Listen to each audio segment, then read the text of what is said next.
I'm Michael Tarren Sweeney. I'm a clinical child psychologist and a child developmental theorist. I've come over from New Zealand, although originally I'm Australian.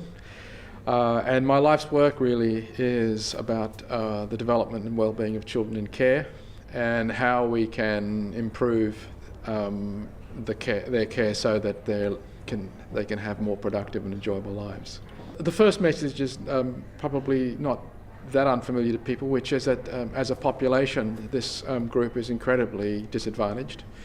They arrive in care with having had very adverse experiences that have profound effects on their development and well-being.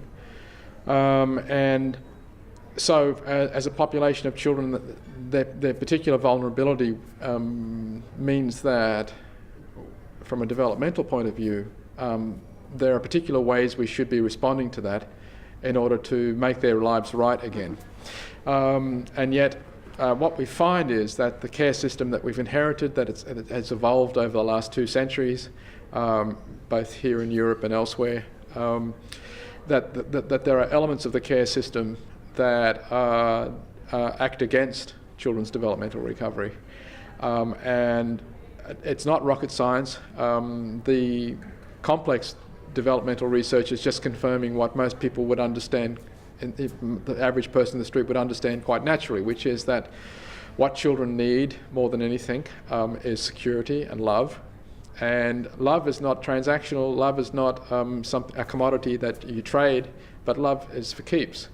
And so just as all of us in society understand that the basis of our society and the basis of our lives and well-being is family, and the love that we have for people in our family and for each other, so too that's the case, and that's what there needs to be for these children.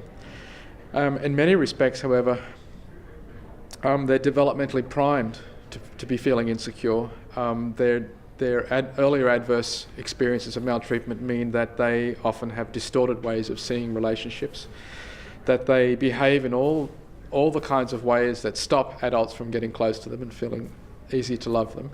And so at a family level, even if we disregard for a minute the challenges of a system or a care system, but even just within the families and within family life, caring for these children and being able to love them in the way that they need to be loved is very challenging and very difficult and confusing, bewildering. And if it was just that, to some extent we could fix it, but this all is encased within a care system that is in many ways is set up such that it acts against this occurring. So foster parents are disempowered, there is not a basis for them to establish relational permanence with these children. In other words, to feel that these children are as their own and love them forever because of the very nature of the care orders and because foster care was designed to be impermanent. So in the last 20 years or so, 30 years or so, increasingly foster care is a system within which children grow up, which was not what it was ever intended for. And to some extent, what this is doing is amplifying the systemic problems that require reform. People that come into fostering not realizing or expecting that it would result in them bonding to a child forever. That in other words, these are people that are not wanting to adopt children necessarily. The system needs to make it as easy as possible when that translates, for that to be able to translate, and for legal status to change in those situations. So in other words, when things occur naturally, as one would expect with many people who may go into this thinking it's temporarily, but find that their hearts have grown for this child and that the child has grown to love them as if they were their parents as well, that can be made concrete through legal orders and through the right levels of support and through a different kind of relationship between the state and the family, a less intrusive relationship with the state. I think the other thing to keep in mind is that we are trying to recruit foster parents into a system where most potential caregivers understand how flawed the system is, and many of our best potential caregivers won't come anywhere near it because of that.